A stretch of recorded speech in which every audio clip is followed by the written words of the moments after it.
Assalamualaikum warahmatullahi wabarakatuh. Mga bangsaw sa gingga Pilipinas na napakapipid na gino niyo. Ako to sa ito Ustad Pawala. Kadli. Na nakot nila sa Saudi Arabia ka. Niya matengro. Pero ano dinop si mga mateng. Kaya kali sa buri siya. May sigura kita na mga ilam mo yan.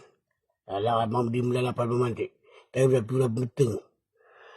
Ako to pakawan nila sa Pilipinas. Saudi Arabia ka. Ito ko na pa may matengro. Ayaw ko nakaganda man sa ginawa nila, nakagamula ka. Na di ko di pa bago na mga raga. Ayaw mo kong istorya.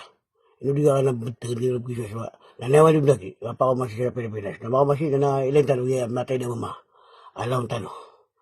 Batal di alawa benda. Ang benda ni mapa yung benda ano. Usapan po ngayon sa internet ang isang lalaking pinaalis sa Saudi Arabia dahil nababahala raw ang mga lalaki roon na maagawan ng misis dahil sa sobrang niyang gwapo.